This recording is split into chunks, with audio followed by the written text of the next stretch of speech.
Il y a un contrat que tu as signé sans t'en rendre compte. Il n'a pas d'encre, mais il te lie. Il n'a pas de clause, mais il te limite. Il dit que tu dois t'intégrer, être apprécié, taire ce que tu penses, accepter n'importe quoi pour ne pas te retrouver seul. Et chaque fois que tu doutes de toi, chaque fois que tu te trahis pour plaire à quelqu'un d'autre, tu renouvelles ce maudit contrat. Mais aujourd'hui, je te dis quelque chose de clair. Déchire ce papier invisible avant qu'il ne te vole ce que tu es.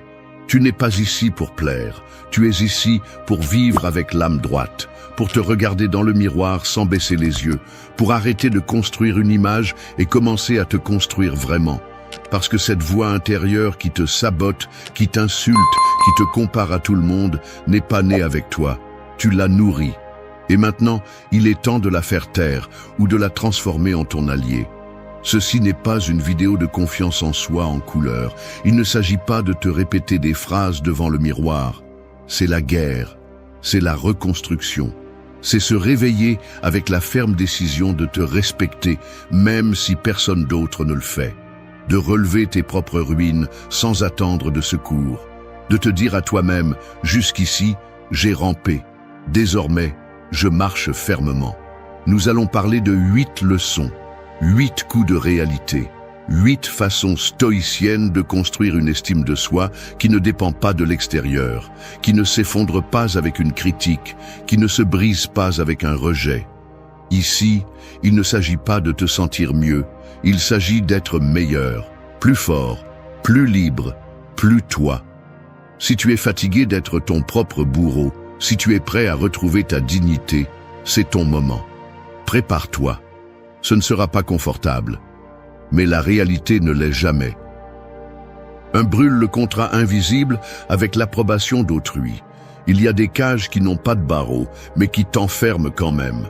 Elles sont invisibles, élégantes, décorées de sourires étrangers et d'attentes imposées. Tu te réveilles chaque jour à l'intérieur de l'une d'elles sans t'en rendre compte. Tu respires, tu travailles, tu t'habilles, tu publies et tu penses même sous le silence consentant des autres. C'est comme si tu avais un contrat invisible dans ta poche, un contrat que tu as signé sans le lire, où tu as accepté que tu ne vaux que si tu plais, si tu es apprécié, si tu ne déranges pas, si tu t'intègres.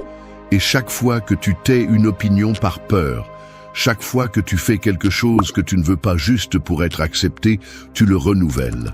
Le problème est que tu n'as pas été créé pour vivre comme une marionnette qui dépend des applaudissements pour bouger. Tu as été fait pour porter ton propre poids, pour marcher la tête haute même quand personne n'applaudit, et cela ne se fait pas en cherchant la validation, mais en coupant les fils qui te lient à elle. Le stoïcisme n'est pas seulement une philosophie, c'est une façon brutale de te rappeler que ce que les autres pensent de toi n'est pas ton affaire, n'est pas ton fardeau, n'est pas ta vérité. Épictète l'a dit clairement, si tu cherches à plaire, tu n'es plus libre. Et c'est la vérité qui fait le plus mal. Beaucoup de gens ne sont pas libres, ils sont juste des décorations ambulantes, déguisées en ce qu'ils pensent que les autres veulent voir. Et que se passe-t-il quand tu arrêtes de plaire ? Que se passe-t-il quand tu décides de dire non, quand tu arrêtes de sourire par politesse, quand tu choisis ta paix plutôt que ta popularité? Au début, ça brûle. On te regarde bizarrement, on te questionne, certains s'éloignent. Mais tu sais quoi? Ce feu ne te brûle pas, il te purifie, parce que tu commences enfin à te voir sans filtre, tu commences à te parler avec honnêteté. Tu commences à réaliser que ta valeur ne dépend pas des applaudissements, mais de la relation que tu as avec toi-même. Et si cette relation est brisée, alors peu importe combien d'approbation tu obtiens, ça ne sera jamais suffisant. Construire une estime de soi solide signifie oser décevoir qui que ce soit plutôt que de te décevoir toi-même. Cela signifie tenir bon ton opinion, même si elle tremble, marcher à contre-courant si nécessaire, choisir ta paix mentale plutôt que ton image publique. Et cela ne se fait pas d'un coup, cela s'entraîne. Chaque jour où tu choisis de dire ce que tu penses, chaque fois que tu te respectes à haute voix, tu mets le feu à ce contrat invisible. Chaque fois que tu ne cherches pas la validation après avoir agi avec intégrité, tu brises la chaîne qui te liait à l'opinion des autres. La pratique stoïcienne te dit « Concentre-toi sur ce que tu peux contrôler, et ce que les autres pensent de toi n'est pas sur cette liste. Tu peux contrôler ta réponse, tes actes, ta cohérence. Tu ne peux pas contrôler le jugement d'autrui, ni le regard torve, ni le rejet qui naît de l'ignorance ou de l'envie. Alors, lâche prise. Ne vis pas comme un otage du « il m'accepte » ou « il me critique ». Vis comme quelqu'un qui s'est déjà choisi, qui s'est déjà approuvé, qui a déjà signé un nouveau contrat, un contrat qui dit qu'il ne doit qu'à sa vérité. Et oui, ça coûtera, mais ça libérera aussi, parce qu'il n'y a pas de plus grand repos que de marcher sans masque, sans demander la permission, sans prétendre être moins pour que les autres ne se sentent pas moins. Commence aujourd'hui, brûle ce contrat, qu'il brûle, qu'il ne reste aucune trace. Ce que tu signes à partir de maintenant, que ce soit avec ton propre sang, pas avec l'encre d'autrui. 2. Transforme ta voix intérieure en un refuge, pas en un champ de bataille. Imagine vivre dans une maison où chaque mur t'insulte, où chaque coin te rappelle tes échecs et chaque miroir te renvoie une image brisée. Maintenant comprends ceci. Cette maison n'est pas à l'extérieur, elle est en toi. C'est ton esprit. Et beaucoup de gens passent des années à y vivre, étant attaqués de l'intérieur, avec une voix intérieure qui ne pardonne pas, qui ne lâche pas, qui ne laisse pas respirer. Cette voix qui devrait être ton allié est devenue ton bourreau. Une voix programmée par des années de critiques, de rejet, d'insécurité, qui a appris à te parler comme les autres te parlaient quand tu ne savais pas te défendre. Mais tu n'es plus cet enfant sans défense. Tu n'as plus besoin de répéter les mêmes mots que d'autres ont utilisés pour t'écraser. Tu as le pouvoir de réécrire ce dialogue interne et de le transformer en ton refuge, pas en un champ de bataille. Parce que la véritable estime de soi ne repose pas seulement sur ce que tu fais ou accomplis, mais sur comment tu te parles quand personne ne te voit. Tu peux avoir conquis tout à l'extérieur, mais si ton esprit reste un champ de mine, tôt ou tard tu te détruiras de l'intérieur. Les stoïciens comprenaient que le plus grand ennemi n'est pas dans le monde, mais dans l'esprit indiscipliné. Marc Aurèle a écrit dans ses méditations « La tranquillité vient quand tu arrêtes de te juger toi-même ». Et il ne parlait pas de cesser d'être exigeant, mais de cesser d'être cruel, parce qu'il ne s'agit pas de te dorloter, mais de te respecter, d'apprendre à te corriger sans t'écraser, à t'exiger sans te haïr, à te soutenir dans les moments difficiles sans t'ajouter plus de poids que nécessaire. Personne ne peut s'épanouir sur un terrain où on lui rappelle chaque jour qu'il n'est pas suffisant. Reprogrammer cette voix intérieure implique d'écouter ce que tu te dis chaque fois que tu échoues, chaque fois que tu te trompes, chaque fois que tu ne réponds pas à tes propres normes.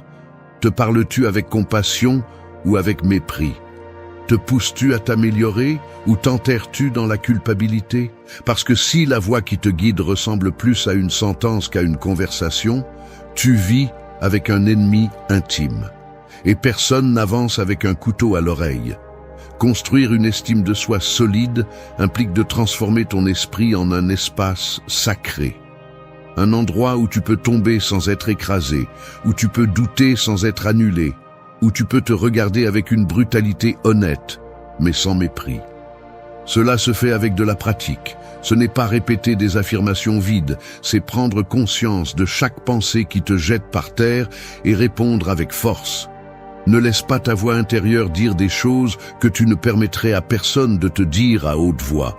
Ne nourris plus cette narration destructive qui n'existe que parce que tu lui as donné du pouvoir. Le changement commence le jour où tu décides de ne plus te permettre d'auto-attaque déguisée en sincérité. Parce qu'être sincère avec toi-même n'est pas t'insulter, c'est te confronter avec respect. C'est te dire ce que tu as besoin d'entendre, pas ce qui te détruit. C'est construire un dialogue qui te pousse à grandir, pas à abandonner. Et cela, dans le stoïcisme, est une discipline. Pas une émotion passagère, mais un entraînement quotidien pour cultiver un esprit ferme, clair et juste. Commence aujourd'hui. Observe ce que tu te dis. Réponds comme tu répondrais à quelqu'un que tu aimes. Corrige ce que tu dois corriger, mais à partir d'un lieu de construction, pas de condamnation. Que ta voix intérieure cesse d'être une cage et devienne un abri. Parce que si tu as la paix en toi, ce qui est à l'extérieur perd beaucoup de son pouvoir. Et c'est le premier pas pour commencer à marcher avec une estime de soi qui ne se brise pas, qui ne se négocie pas, qui ne se tait pas. 3. Brise le miroir qui déforme ton essence. Il y a des miroirs qui ne reflètent pas, ils manipulent. Tu te tiens devant eux en espérant te voir clairement, mais ce qui apparaît est une image déformée, fragmentée, étrangère. Comme si quelqu'un avait gravé des cicatrices qui ne t'appartiennent pas, exagéré tes erreurs et réduit ta valeur. Et le pire, c'est qu'après t'être regardé là-bas si longtemps, tu finis par croire que cette image, c'est toi. Tu finis par marcher dans la vie avec une version brouillée de toi-même, doutant de ta vraie valeur, cherchant que les autres te disent comment te voir parce que tu ne fais plus confiance à tes propres yeux. Ce miroir n'est pas sur un mur, il est dans ton esprit. C'est la somme de toutes les comparaisons, de toutes les étiquettes que tu as portées en silence, de toutes les fois où tu as absorbé des jugements comme s'ils étaient des vérités. Je ne suis pas assez, je ne suis pas attirant, je n'ai pas ce qu'il faut. D'où viennent ces phrases? De années à te regarder à travers les yeux des autres, de mesurer ton essence avec des règles qui n'ont jamais été les tiennes, d'oublier que tu n'es pas venu pour t'adapter, tu es venu pour être. Le stoïcisme enseigne que tu ne peux pas contrôler comment le monde te voit, mais tu peux choisir comment tu te vois. Et là est le premier acte de rébellion. Arrêter d'ajuster ta valeur selon le regard des autres. Parce que ce regard change, se contamine, se déforme par l'envie, l'ignorance ou le préjugé. Si tu passes ta vie à essayer de te voir comme les autres le veulent, tu vas te perdre dans le processus. Tu ne peux pas construire l'estime de soi à partir d'une image fausse. Tu ne peux pas te respecter si ce que tu vois dans le miroir est un mensonge accepté. Briser ce miroir implique d'avoir le courage de désapprendre, de remettre en question chaque croyance limitante que tu traînes sans t'en rendre compte. Pourquoi crois-tu que tu n'es pas assez? Qui t'a convaincu que tu devais répondre à certaines normes pour avoir de la valeur? Combien de fois t'es-tu comparé à quelqu'un d'autre et tu as perdu sans remarquer que tu jouais avec des règles qui te faisaient perdre dès le début? Cette comparaison constante est un poison déguisé en motivation, parce qu'elle ne te pousse pas à grandir, elle te pousse à disparaître. La seule façon de construire une estime de soi solide est de te regarder avec tes propres yeux. Et ce n'est pas un acte superficiel, c'est un acte spirituel. Cela signifie te regarder sans filtre, avec toutes tes lumières et tes ombres, et décider que malgré tout, tu es digne, que tu n'as pas besoin d'être comme personne d'autre pour mériter le respect, que ta valeur n'est pas dans le moule, mais dans ce qui ne rentre pas. Les stoïciens ne cherchaient pas à plaire, ils cherchaient à s'aligner avec leur nature. Et ta nature n'est pas de te comparer, c'est de t'exprimer. Ce n'est pas de t'adapter, c'est d'être toi, à haute voix. Alors brise ce miroir, fais-le sans peur. Laisse tomber les morceaux de tout ce que tu n'es pas. Chaque fragment brisé est un mensonge de moins à porter. Chaque reflet déformé que tu laisses derrière toi est un pas de plus vers ta vérité. Et quand tu commenceras à te voir clairement, tu n'auras plus autant besoin de l'approbation parce que tu sauras enfin qui tu es. Pas ce qu'on a dit de toi, pas ce qu'on a projeté sur toi, mais ce que tu as découvert en toi. Quand le bruit baisse et ta vraie voix se lève, ce ne sera pas confortable. Parce qu'il est plus facile de vivre avec une image acceptée qu'avec une vérité inconfortable. Mais si tu ne le fais pas, tu resteras coincé dans le reflet des autres, étant l'esclave d'opinions qui ne te connaissent pas. Et tu n'es pas ici pour ça. Tu es ici pour te regarder avec respect, marcher avec clarté et te tenir avec dignité. L'image que tu vois n'a pas besoin d'être parfaite, elle doit juste être la tienne. Brise-la et recommence. 4. Ferme la porte fermement avant d'être envahi de l'intérieur. Ton esprit est une maison sacrée. Mais si tu ne surveilles pas qui entre, un jour tu te réveilles et tu ne reconnais plus l'endroit. Il y a des voix qui donnent leur avis sur chaque décision que tu prends, il y a des jugements accrochés au mur, il y a des culpabilités qui ne t'appartiennent pas occupant les fauteuils, il y a des gens qui n'auraient jamais dû franchir la porte, marchant avec des chaussures sales sur ta dignité. C'est ainsi que cela fonctionne lorsque tu vis avec les portes ouvertes à tout ce qui vient de l'extérieur, sans filtre, sans critères, sans défense. Et le pire, c'est que lorsque tu te rends compte de ce que tu as permis, il est déjà trop tard. Tu es déjà envahi de l'intérieur. Tu ne sais plus où les autres s'arrêtent et où tu commences. Prendre soin de ton estime de soi n'est pas un acte égoïste, c'est un acte de survie. Tu ne peux pas te construire si n'importe qui peut entrer et te dire comment tu dois être, comment tu dois te sentir, ce qui est bien ou ce qui est mal dans ta vie. Tu ne peux pas construire un esprit fort si tu laisses tout le bruit du monde entrer sans contrôle. C'est pourquoi tu as besoin de fermer des portes. Pas avec haine, pas avec ressentiment, mais avec fermeté. Parce que toutes les opinions ne méritent pas ton attention. Toutes les personnes ne méritent pas d'accéder à ton monde intérieur. Tous les commentaires ne méritent pas de réponse. L'estime de soi solide ne se construit pas seulement avec l'amour de soi, mais aussi avec des limites claires. Les stoïciens l'ont compris. Ils savaient qu'il ne s'agit pas de ce qui se passe à l'extérieur, mais de ce que tu permets d'entrer. Épictète l'a bien dit, ce ne sont pas les choses qui te perturbent, mais ton jugement sur elles. Et ce jugement naît de ce que tu laisses entrer sans filtre. Si tu ne mets pas de limite, si tu ne sélectionnes pas avec quoi tu nourris ton esprit, tu finis par réagir au monde au lieu de construire ton monde. Et celui qui ne fait que réagir vit à la dérive. Ferme la porte aux comparaisons qui te font douter de toi. Ferme la porte aux personnes qui déguisent la manipulation avec de l'affection. Ferme la porte aux critiques destructrices qui viennent de bouches qui n'ont jamais construit quoi que ce soit. Parce que si tu permets à n'importe qui d'entrer, ils te volent le silence, ils salissent ta vision, ils sèment des doutes là où il y avait auparavant de la clarté. Ton énergie est limitée. Tu n'es pas obligé de t'expliquer, ni de te justifier, ni d'être tout pour tout le monde. Tu es obligé de te respecter, et cela inclut de t'éloigner de ce qui te brise de l'intérieur. Fermer des portes ne signifie pas devenir froid, cela signifie protéger ce que tu es en train de construire. C'est comprendre que tu ne peux pas guérir tant que tu es entouré de ce qui te rend malade. C'est avoir le courage de choisir ta paix avant ton besoin de plaire. Parce qu'il y a des personnes qui ne s'approchent que pour tester si elles peuvent te contrôler. Et si tu ne sais pas dire non, elles ne vont pas s'arrêter. Elles vont te tester, te pousser, te consommer, jusqu'à ce qu'un jour tu te regardes dans le miroir et que tu ne te reconnaisses pas. Alors décide, c'est ta maison, ton esprit, ta vie, ton énergie. Tout le monde n'a pas le droit d'entrer. Tout le monde ne mérite pas d'explication. Ferme la porte.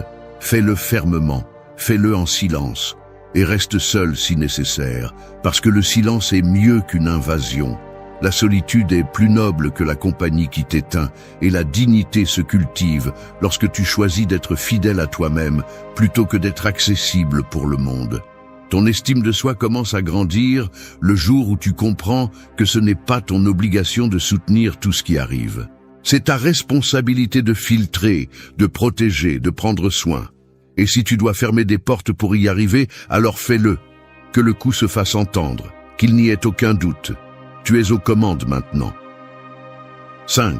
Ne donne plus de prolongation à ta dignité. La dignité est comme une plante oubliée dans un coin. Au début, elle a juste besoin d'eau, un peu d'attention, un peu de soin.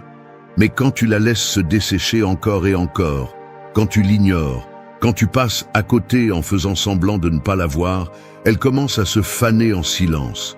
Et le pire, c'est que souvent tu sais qu'elle est en train de mourir, mais tu décides quand même de reporter les soins. Plus tard, je me respecterai. Demain, je dirai non. Un autre jour, je fixerai la limite. Tu repousses ta dignité vers l'avenir, comme si ça ne comptait pas qu'elle se décompose dans le présent. Comme si tu pouvais toujours lui donner une prolongation supplémentaire. Mais la vérité est celle-ci. Chaque fois que tu donnes une prolongation à ta dignité, tu donnes du pouvoir à ce qui te fait du mal. Chaque fois que tu restes là, où tu n'es pas valorisé, où tu n'es pas respecté, où on te minimise, tu acceptes que tu mérites moins que ce que tu sais que tu vaux. Et c'est te trahir en toute conscience. Tu ne peux pas construire une estime de soi solide si ta dignité est en pause. Tu ne peux pas parler d'amour-propre si tu continues à supporter l'inacceptable. Parce qu'une chose est d'avoir de la patience, et une autre très différente est d'abandonner ta valeur au nom de l'espoir. Les stoïciens savaient que vivre avec intégrité n'est pas confortable, mais c'est nécessaire. Sénèque a écrit que celui qui vit sans principe vit à la merci du vent. Et tu le sais, quand tu ne défends pas ta dignité, le vent t'emmène là où tu ne voulais pas être, il te pousse vers des relations qui te détruisent, vers des emplois qui t'éteignent, vers des environnements où tu fais semblant d'être moins pour ne pas déranger. Tu deviens un acteur de ta propre vie, répétant des scripts étrangers, espérant que quelque chose change sans faire ce qui doit être fait. Pas plus. Tu n'es plus ici pour continuer à repousser ce qui fait mal. La dignité ne se demande pas, elle se prend. Elle ne se supplie pas, elle se soutient. Elle ne se quémande pas, elle s'exerce. Si tu sais que quelque chose te retire la paix, agis. Si tu sais que quelqu'un franchit des limites, arrête-le. Si tu sais que quelque chose en toi crie pour du respect, écoute-le. Parce que si tu ne fais pas ce mouvement, personne d'autre ne le fera pour toi. Le respect commence par la façon dont tu te traites quand le monde te pousse à t'oublier. Et non, ce n'est pas facile. Dire stop fait peur. Parfois tu restes par habitude, par peur de la solitude, par peur de recommencer à zéro. Mais laisse-moi te dire quelque chose. Chaque jour que tu restes dans ce qui te fait mal, tu recommences à zéro de toute façon, mais en arrière. Tu reconstruis une version brisée de toi-même pour continuer à supporter ce que tu ne devrais pas supporter. Et cela, avec le temps, se transforme en ressentiment, en frustration, en colère contre toi-même pour ne pas t'être défendu quand c'était nécessaire. Alors fais-le aujourd'hui. Regarde ta vie avec une brutalité honnête. Demande-toi où tu as été trop compréhensif, trop tolérant, trop silencieux, et commence à fermer ces cycles sans culpabilité. Non par orgueil, mais par dignité. Parce que ton estime de soi ne grandira pas tant que tu continueras à vivre en contradiction. Et tu n'as pas besoin d'une grande scène pour fixer des limites. Parfois, une décision ferme suffit. Un retrait silencieux, un « jusqu'ici » qui ne sonne pas fort, mais qui se sent clair. Ta dignité ne peut plus attendre. Ne lui donne pas une autre prolongation. Ne lui donne pas une autre excuse. Parce que ce que tu repousses pourrit. Et tu n'es pas ici pour pourrir dans des relations brisées, dans des emplois qui t'épuisent, dans des environnements qui t'éteignent. Tu es ici pour fleurir, et cela commence par une décision. Te choisir. Aujourd'hui, sans plus attendre. 6. Arrose la graine de ta parole avec des actes quotidiens. Ta parole est une graine. Chaque fois que tu promets quelque chose, que tu dis que tu vas changer, que tu affirmes que cette fois sera différente, tu plantes une intention dans la terre. Mais l'intention seule ne suffit pas, parce qu'une graine qui n'est pas arrosée, qui n'est pas soignée, qui n'est pas respectée par des actes, finit par pourrir sous la terre de l'auto-tromperie. Et c'est ce que beaucoup de gens font avec leur estime de soi. Ils sèment de jolis mots qui ne fleurissent jamais, parce qu'ils arrosent le contraire avec leur comportement chaque jour. Il n'y a pas de moyen de te respecter si tes actes démentent ce que tu dis. Il n'y a pas de moyen de construire la confiance en soi si tu promets toujours de commencer, mais tu ne le fais jamais. Parce que le respect de soi ne naît pas des discours, il naît de l'accomplissement. Il naît de ce que tu fais quand personne ne te regarde, des fois où tu tiens tes promesses, même quand tu pourrais tricher. Des petites décisions quotidiennes qui renforcent ton identité et non ton confort. L'estime de soi n'est pas un discours, c'est une pratique. Et si tu ne la pratiques pas, tu la perds. Le stoïcisme l'a bien compris. Sénèque disait qu'il ne suffit pas de bien parler, il faut bien vivre. Et bien vivre implique la cohérence. Que ta parole ait du poids. Que quand tu dis « je ne suis pas comme ça », tes actes le confirment. Que quand tu te promets du respect, tu fasses tout ton possible pour le tenir. que tu n'utilises pas ta bouche pour dire des choses que ton corps n'a pas l'intention de soutenir. Parce que chaque fois que tu romps une promesse avec toi-même, tu dis en silence que tu n'es pas digne de confiance, que tu ne mérites pas d'être pris au sérieux, même pas par toi-même. Et c'est l'une des failles les plus profondes de l'estime de soi, l'incohérence entre ce qui est dit et ce qui est fait. Tu n'as pas besoin d'être parfait, mais tu as besoin d'être constant. Tu n'as pas besoin de faire de grands changements d'un coup, mais tu as besoin d'avoir une direction claire. Parce que chaque jour est une occasion de renforcer ou d'affaiblir ton identité. Chaque décision ajoute ou soustrait. Chaque petit acte est un vote en faveur de qui tu essaies d'être ou une trahison silencieuse de ce que tu as dit vouloir construire. Alors, commence à arroser cette graine. Pas avec des promesses, mais avec de la discipline. Pas avec de bonnes intentions, mais avec des décisions fermes. Pas avec des autotromperies, mais avec des actions visibles. Lève-toi quand tu as dit que tu le ferais. Entraîne-toi quand tu n'en as pas envie. Dis non quand tu t'es promis de ne plus retomber. Ferme la bouche quand il est facile de se plaindre. C'est la forme la plus pure de respect. Parce que tu n'attends pas la motivation, tu agis à partir de l'engagement. Et c'est ce qui transforme. Ton estime de toi se renforce quand tu peux te regarder dans le miroir et avoir confiance en toi. Non pas parce que tu te dis de jolies choses, mais parce que tu sais que tu tiens ce que tu dis. Parce que tu n'as pas à t'expliquer ou à te justifier, tu vis simplement en cohérence. Et cela, bien que cela semble simple, est l'une des plus grandes formes de pouvoir.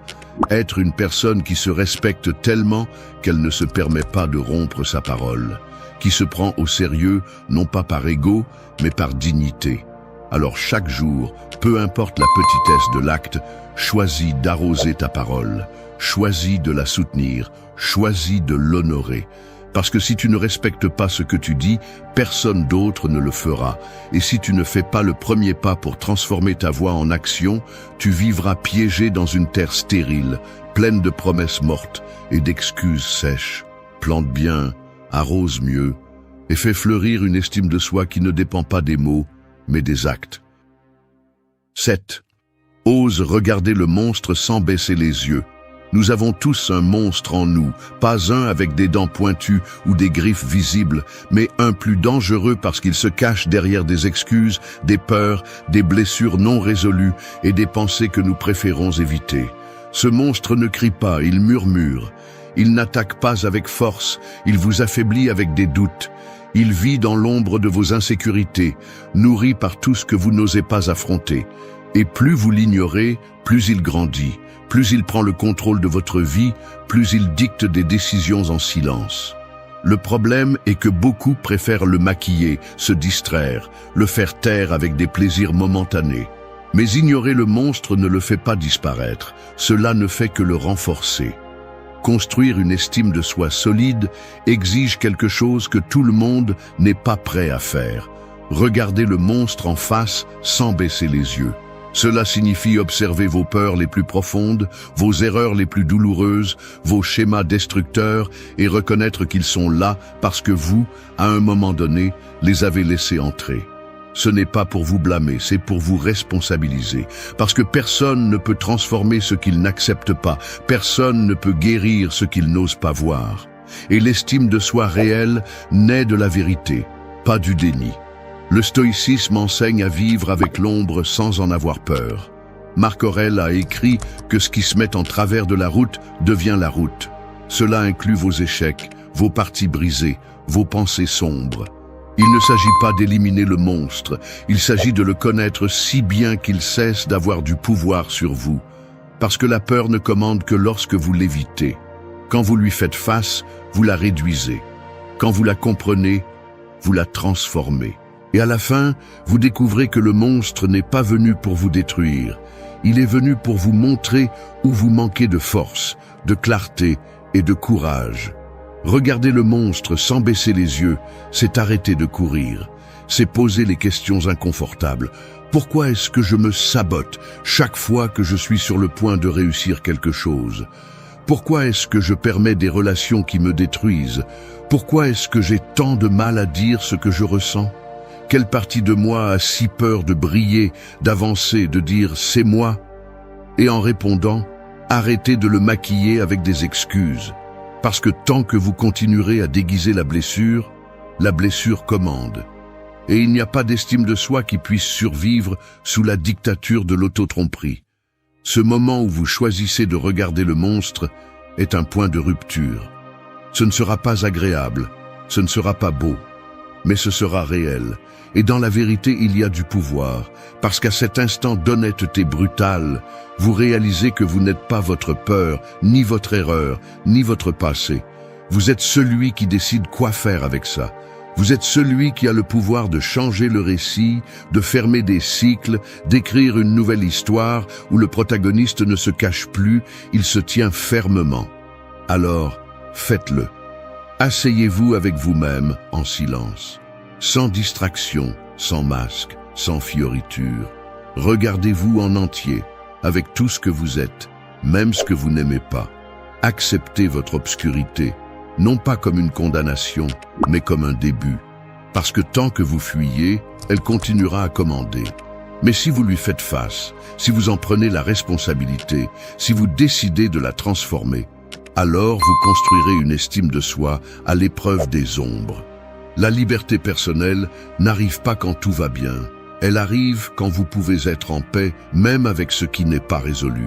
Et cela n'arrive que lorsque vous arrêtez de baisser les yeux, lorsque vous choisissez de voir tout ce qu'il y a en vous, pas seulement ce qui est beau. Osez regarder le monstre, et vous verrez qu'il n'était pas aussi grand que vous le pensiez. Il était simplement agrandi par votre silence. 8. Ferme le robinet des impulsions et ouvre le coffre du contrôle. Ton esprit est comme une maison avec des tuyaux vieux. Chaque fois que quelque chose te dérange, chaque fois que quelque chose ne se passe pas comme tu l'espérais, un robinet s'ouvre. Parfois avec force, parfois lentement, mais toujours avec la même conséquence. Tu commences à être inondé d'impulsions, colère, anxiété, frustration, réactions que tu ne peux pas contrôler. Et si tu ne fermes pas ce robinet à temps, toute ta stabilité est inondée. Ton jugement est brouillé, tes mots débordent, tes décisions sont tachées. L'urgence prend le contrôle et l'important se noie. L'estime de soi, dans cet état, ne grandit pas. Elle se noie aussi. Beaucoup pensent que le contrôle personnel est rigidité, mais en réalité, c'est liberté. Parce que celui qui ne se maîtrise pas est condamné à obéir à tout ce qu'il ressent, à chaque stimulus externe, à chaque personne qui sait quel bouton appuyer. La véritable force n'est pas de réagir avec plus d'intensité, mais de conserver la clarté lorsque tout te pousse au chaos. Et cela ne se réalise pas avec des théories ou des belles phrases. Cela s'entraîne tous les jours, dans les petites choses, dans le quotidien, dans l'invisible. Les stoïciens comprenaient que tu ne peux pas contrôler ce qui se passe, mais tu peux contrôler ta réponse. Et ce pouvoir change tout. Parce que chaque fois que tu choisis de ne pas crier, de ne pas abandonner, de ne pas te laisser emporter par l'impulsion, tu démontres que tu es le maître, que ta dignité n'est pas à vendre pour un moment de décharge émotionnelle, que ton estime de toi ne dépend pas d'avoir raison, mais d'agir avec un but. Le contrôle émotionnel n'est pas froideur, c'est respect de soi. C'est comprendre que ce que tu dis et fais dans un moment d'impulsion peut détruire ce que tu as construit avec des années d'efforts. Fermer le robinet, c'est te dire « tout ce que je ressens ne mérite pas d'être dit, tout ce que je pense ne mérite pas d'être agi ». C'est faire une pause avant de répondre, respirer avant d'attaquer, choisir avant de réagir. Non pas pour te réprimer, mais pour te protéger. Parce que chaque fois que tu agis par impulsion, tu donnes ton pouvoir. Mais quand tu choisis le contrôle, tu récupères la clé du coffre où se trouve ton équilibre, ta force, ton vrai toi. L'impulsion veut de la vitesse, le contrôle veut de la direction. Tu décides si tu vis accéléré et perdu ou lent, mais avec un but. Une estime de soi solide a besoin de ce coffre fermé avec conscience. Parce que celui qui vit en réagissant vit hors de lui-même. Mais celui qui choisit quand et comment agir vit dans son centre. Et ce centre n'est pas négociable. Il est honoré. Il y a un moment dans la vie où le bruit cesse de t'anesthésier. La musique ne distrait plus, les réseaux sociaux te fatiguent, les voix des autres te semblent vides. Et alors arrive le silence, cru, intransigeant. Avec lui apparaît la vérité que tu as évitée toute ta vie, toi, sans applaudissements, sans compagnie, sans quelqu'un pour te dire quoi faire, juste toi, avec tes pensées, tes vides, tes blessures. Et tu ne sais pas quoi faire avec ça, parce que personne ne t'a appris à habiter ta propre présence sans fuir, sans chercher des échappatoires, sans inventer des excuses pour ne pas ressentir. Mais si tu n'apprends pas à être seul, tu seras toujours esclave de quelque chose, de quelqu'un, du besoin d'approbation, de la peur de l'abandon, de tes propres insécurités. La solitude n'est pas une punition, c'est un terrain d'entraînement. C'est là que tu arrêtes de chercher à l'extérieur ce que tu ne peux construire qu'à l'intérieur. C'est là que tu apprends à te donner le respect que tu attends du monde, où tu arrêtes de feindre la force et commences à la forger vraiment. Oui, la solitude te montre des parties que tu ne veux pas voir, mais elle te donne aussi un pouvoir que personne d'autre ne peut te donner, celui de te soutenir par toi-même. Ce n'est pas un message pour les personnes qui cherchent un réconfort rapide ou de belles phrases pour se sentir mieux. C'est pour ceux qui en ont assez de vivre en pilote automatique, saturés de stimuli et vides à l'intérieur. C'est pour ceux qui ont le courage de faire taire le bruit, de regarder à l'intérieur et d'arrêter de blâmer le monde pour leur insatisfaction. Parce qu'être seul n'est pas un problème, le problème est de ne pas savoir quoi faire avec. Ici, tu ne trouveras pas de formule magique, tu trouveras des outils réels. 8 leçons qui peuvent faire mal au début, mais si tu oses les pratiquer, elles te transformeront de la racine. Non pas pour que tu échappes à la solitude, mais pour que tu la transformes en ton allié la plus puissante. Es-tu prêt à arrêter d'avoir peur de ta propre compagnie? Alors commençons. 1. Ferme la porte au bruit et écoute ce qui habite dans ton silence. Imagine que ton esprit est une pièce en désordre. Il y a des choses éparpillées partout, des meubles que tu ne reconnais pas, des objets dont tu ne sais pas pourquoi ils sont là.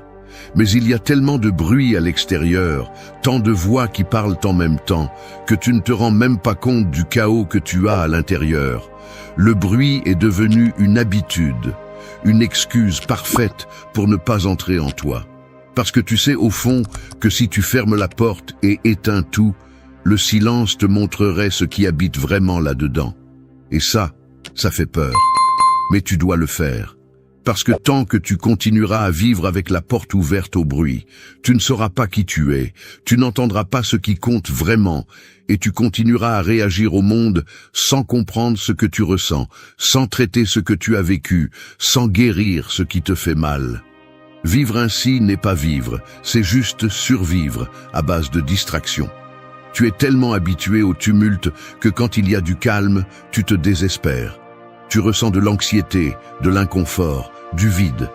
Tu penses que tu deviens fou, alors qu'en réalité tu commences seulement à t'écouter pour la première fois. Les stoïciens comprenaient cela. Ils savaient que l'âme a besoin de tranquillité, non pas comme un luxe, mais comme une nécessité de base. Tu ne peux pas penser clairement si tu vis immergé dans le bruit. Tu ne peux pas trouver de but, ni de paix, ni de direction, si tu ne t'arrêtes pas pour t'écouter vraiment.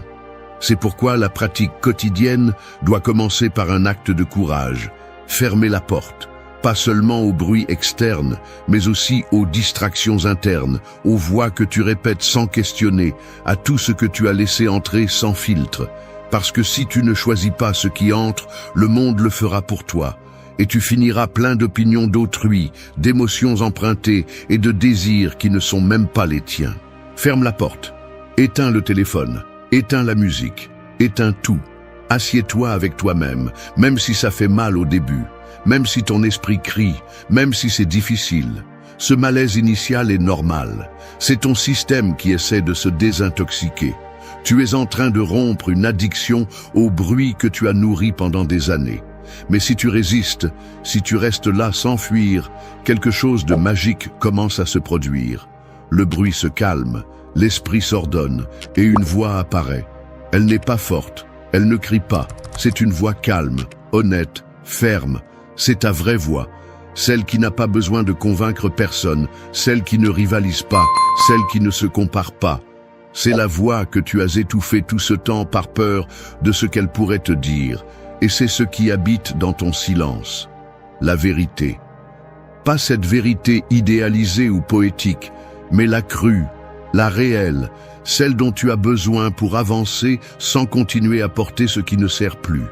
Écouter ton silence, c'est commencer à te connaître, mais aussi à te responsabiliser. Parce qu'une fois que tu sais ce qui est à l'intérieur, tu ne peux plus prétendre que tu ne l'as pas vu. Tu ne peux plus blâmer le monde. C'est à toi d'agir, de nettoyer, de reconstruire. Alors, si tu veux commencer à transformer ta vie de l'intérieur, commence par là. Ferme la porte. Reste avec toi. Supporte la tempête initiale. Et quand elle passera, écoute. Parce que là, dans cet espace sans filtre ni bruit, se trouve tout ce dont tu as besoin pour recommencer. Cette fois avec force, avec conscience et avec vérité. 2. Regarde ta solitude en face et fais-en ton refuge, pas ta punition. La solitude est comme une pièce sombre dans laquelle on t'enferme sans prévenir. Au début, tu désespères, tu tâtonnes les murs, tu cherches la sortie, tu cries en espérant que quelqu'un ouvre la porte et te sorte. Mais quand personne ne vient, quand le désespoir s'éteint et que tes yeux s'habituent à la pénombre, tu te rends compte que tu n'es pas en prison. Tu es dans un espace que tu n'avais jamais exploré. Et cet espace, c'est toi.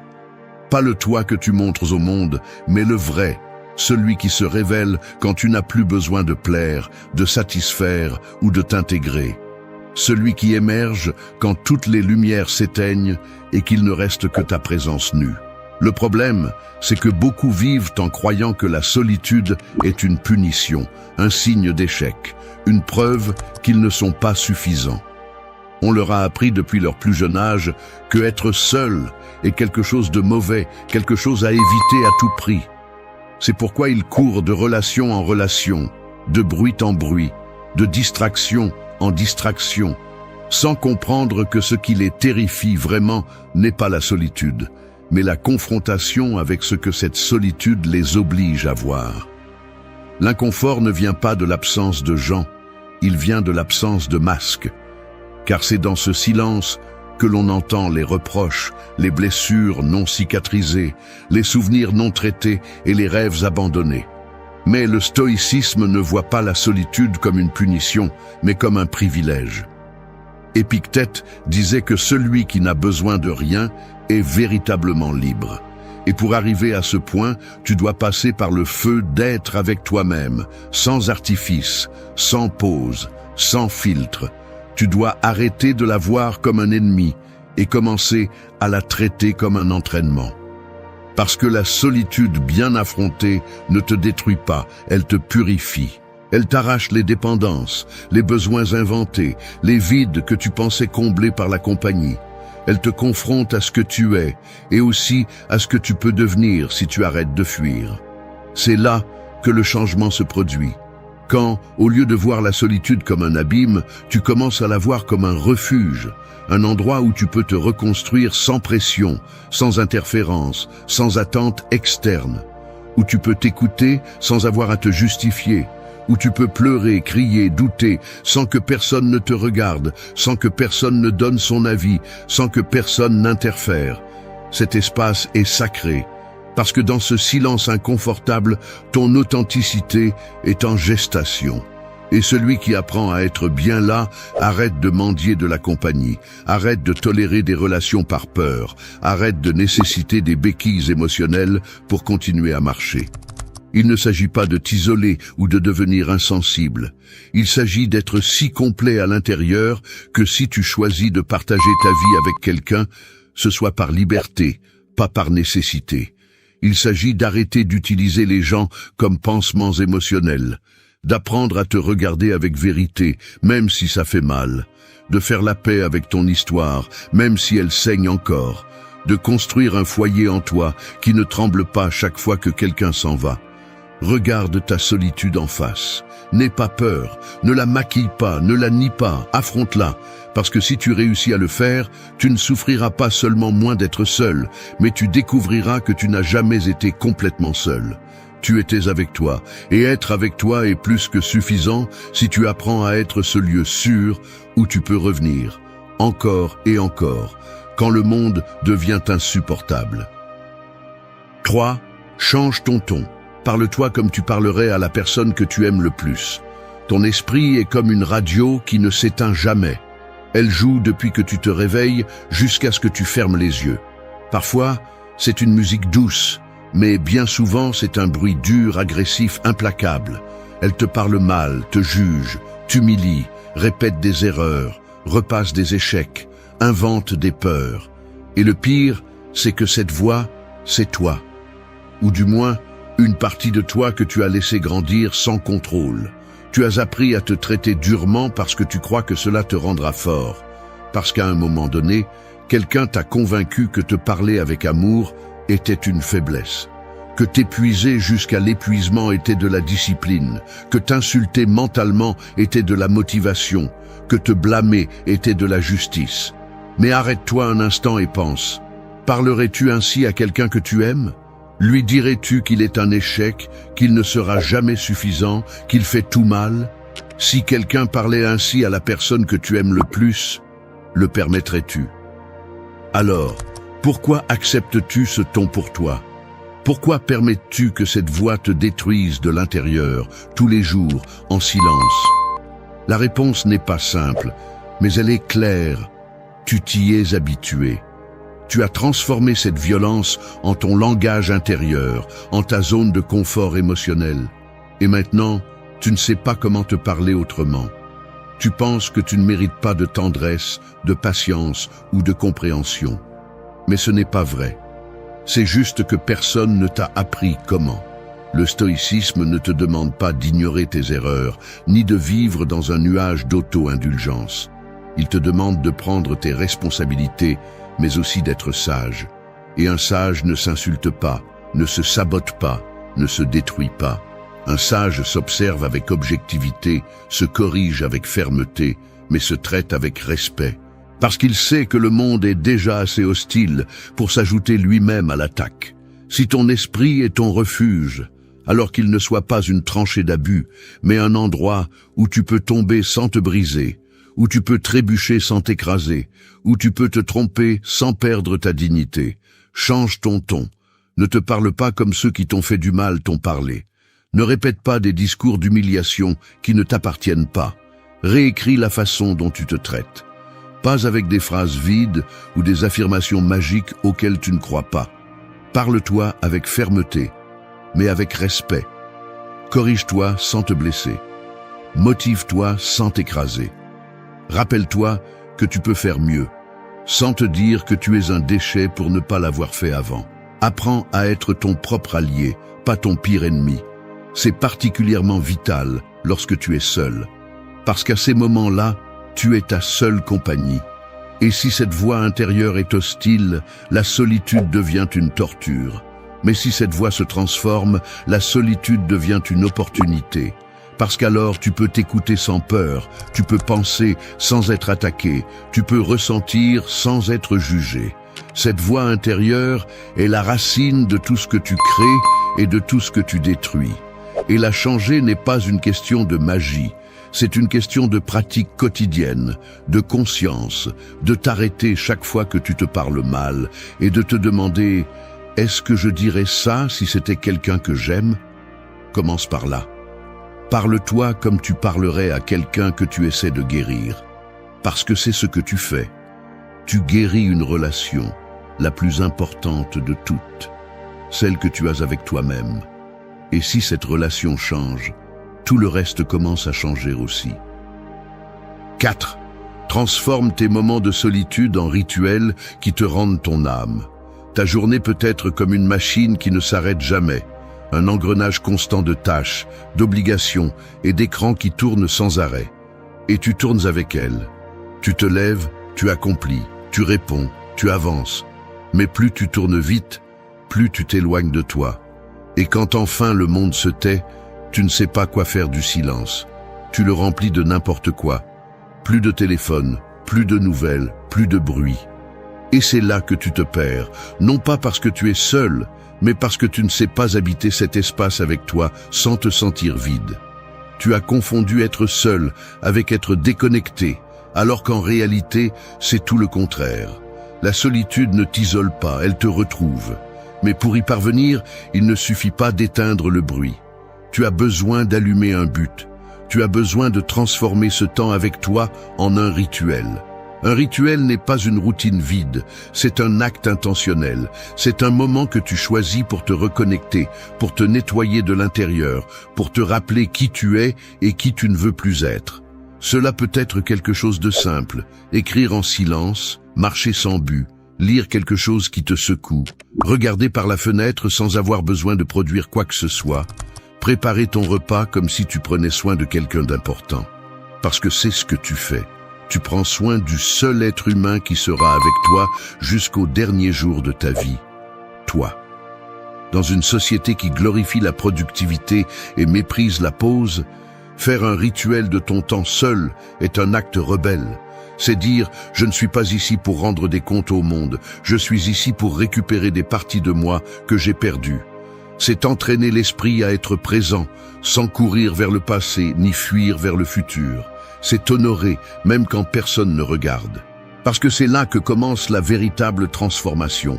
Dans ce que tu fais, quand personne ne t'oblige, quand personne ne t'observe, quand il n'y a que toi et la vérité de la façon dont tu choisis de te traiter. Les stoïciens comprenaient la valeur du moment présent comme un terrain sacré. Ils n'avaient pas besoin de grands temples, ni de conditions idéales. Ils avaient juste besoin d'être éveillés, conscient de chaque action, de chaque pensée. Et tu peux faire la même chose. Tu peux prendre ton café comme un rituel de retour à toi. Tu peux éteindre ton téléphone pendant une demi-heure et te consacrer à écrire ce que tu ressens sans jugement. Tu peux méditer, t'entraîner, respirer avec intention. Ce qui compte, ce n'est pas la forme, mais l'attitude. Ce qui compte, c'est que le moment ne soit pas un remplissage, mais une opportunité de te guérir, de te renforcer, de te reconstruire. Tu n'as pas besoin d'être entouré de personnes pour te sentir vivant. Tu as besoin d'être présent avec toi-même sans te sentir mal à l'aise. Et cela s'entraîne. Chaque fois que tu choisis un rituel conscient au lieu d'une distraction automatique, tu reprogrammes ton esprit. Tu dis « Mon temps a de la valeur, ma présence compte. Ma vie ne se mesure pas à la vitesse, mais à la profondeur. » Et cette profondeur n'est atteinte que lorsque tu te plonges en toi sans peur, sans masque, sans hâte. Transforme tes moments de solitude en actes de pouvoir, non d'abandon. En espace de création, non de manque. En rencontre avec toi-même, non en fuite du monde. Et alors, la solitude cessera d'être un lieu que tu crains et deviendra un territoire sacré auquel tu voudras toujours revenir. Non pas parce qu'il n'y a pas de douleur là-bas, mais parce qu'enfin, tu peux respirer en paix. 5. Reste immobile. Laisse l'ennui te révéler ce que tu caches. L'ennui est comme un orage centenaire. Il ne fait pas de bruit, il ne te secoue pas avec force, mais il s'accumule en toi comme une pression invisible. Au début, il semble inoffensif, juste une sensation inconfortable. Tu bouges sur ta chaise, tu vérifies ton téléphone sans raison, tu regardes l'horloge. Mais si tu ne fuis pas, si tu restes là, dans cette tranquillité inconfortable, tu commences à sentir que quelque chose d'autre bouge. Pas à l'extérieur, mais à l'intérieur. Comme si cet ennui était une fissure par laquelle commencent à s'infiltrer toutes les choses que tu avais gardées à distance avec des activités, des stimuli et des distractions. Et c'est ce que tu ne supportes pas, ce n'est pas que tu t'ennuies, c'est que tu ne sais pas quoi faire avec ce que l'ennui te force à voir. Nous vivons piégés dans un besoin constant de stimulation. Faire quelque chose, voir quelque chose, écouter quelque chose, ressentir quelque chose, n'importe quoi pour ne pas rester immobile. Nous sommes devenus accros au mouvement, au bruit, à l'immédiat, parce qu'au fond, la tranquillité nous confronte. Elle nous laisse seuls avec nous-mêmes, sans filtre, sans excuse.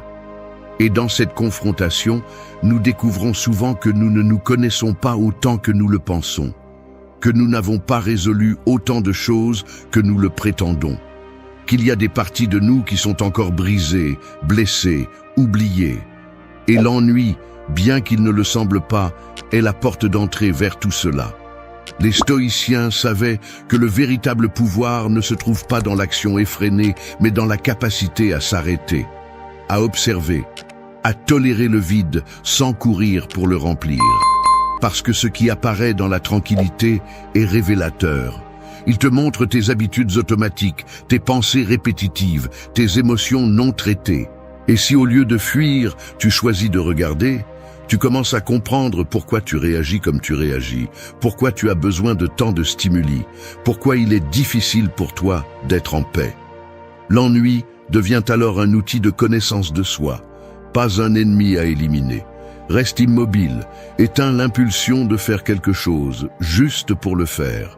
Tu n'as pas besoin de remplir chaque minute avec de la productivité ou du divertissement. Parfois, le plus courageux que tu peux faire est simplement de rester. T'asseoir avec toi-même, laisser ton esprit se calmer et observer ce qui émerge. C'est là que commence la véritable introspection. Pas quand tu es distrait, mais quand tu n'as plus rien pour te distraire. C'est dans ce vide que les vérités les plus profondes apparaissent, et même si elles sont inconfortables au début, elles sont aussi celles qui te libèrent le plus. Ne confonds pas la tranquillité avec la passivité. Être tranquille n'est pas abandonner, c'est prendre une position interne ferme.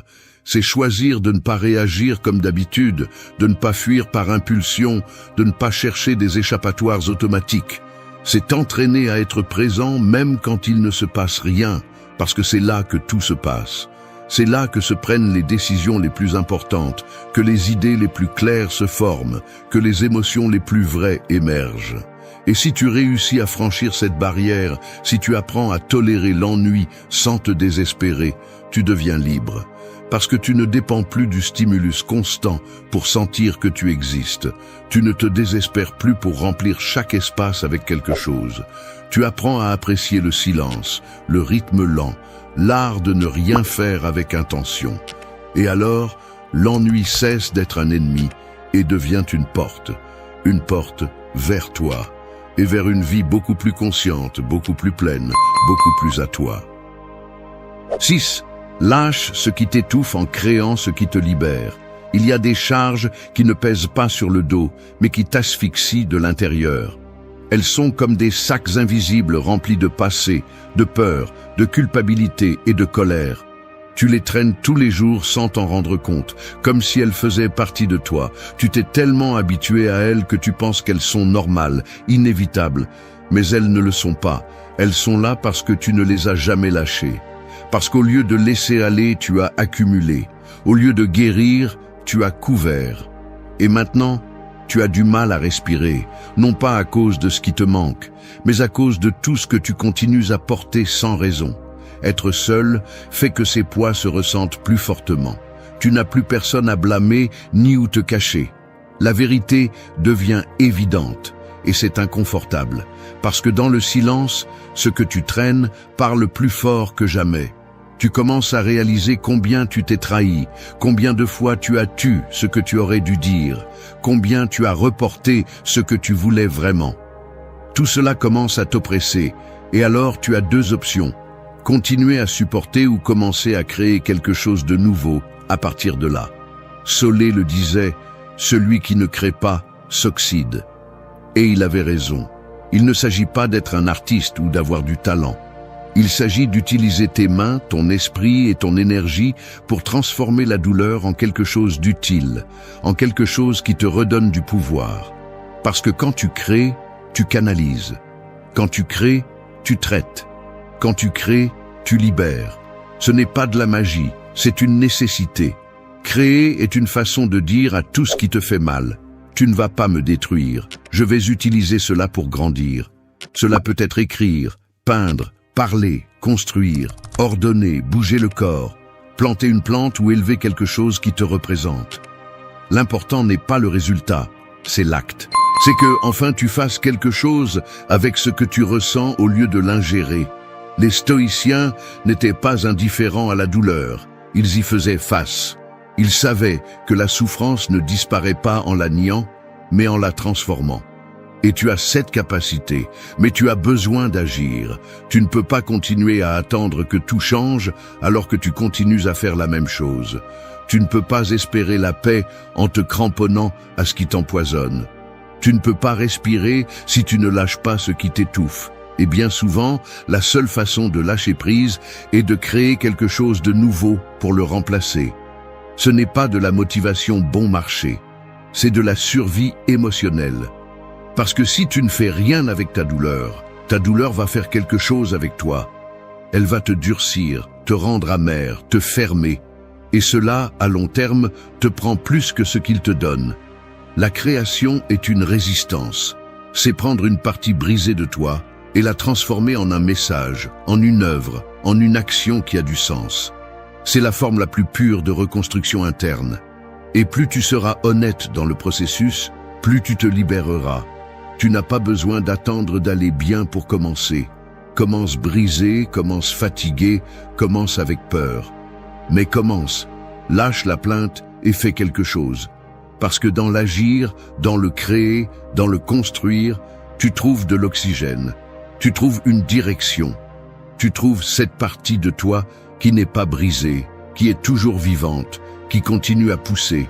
Et quand tu te connectes à cela, tout le reste commence à perdre du poids. Non pas parce que cela ne fait plus mal, mais parce que tu marches enfin vers quelque chose de réel. Lâche en créant. Libère-toi en agissant. Ne te résigne pas au poids. Ne t'habitue pas à l'étouffement. Parce qu'en toi, il y a beaucoup plus que ce qu'on t'a appris à croire. Il te suffit d'arrêter de regarder ce qui te manque et de commencer à construire avec ce que tu as. 7. Fais du silence ton maître, pas ton ennemi. Le silence est comme une ombre qui te suit partout. Il est là, dans les espaces entre un mot et un autre, dans les minutes avant de dormir, dans les pauses que personne ne veut habiter. Mais tout le monde ne le confronte pas de la même manière. Il y a ceux qui le voient venir et le rejettent comme s'ils étaient menacés. Ils le couvrent de musique, de mots sans sens, de distractions qui les empêchent de l'écouter. Et il y a ceux qui, avec le temps, apprennent à s'asseoir avec lui, à l'observer, à le laisser parler. Parce que oui, le silence parle aussi, mais il le fait d'une manière brutalement honnête. Il n'embellit pas, il ne ment pas, il ne divertit pas. Il te montre la vérité telle qu'elle est, et cela, pour beaucoup, le transforme en un ennemi. Nous vivons dans une culture où le bruit est synonyme de vie. On nous a appris que le silence est un signe de tristesse, de solitude, d'étrangeté, que celui qui se tait est parce que quelque chose ne va pas. C'est pourquoi nous cherchons constamment à combler le vide, comme si le silence était une menace à éliminer. Mais le silence ne tue pas. Ce qui tue, c'est ce que tu évites d'écouter quand tu es dedans. Parce que le bruit ne fait que te distraire, mais le silence te confronte. Et si tu n'oses pas le confronter, tu vivras en fuyant de toi-même, confondant mouvement avec progrès et compagnie avec connexion.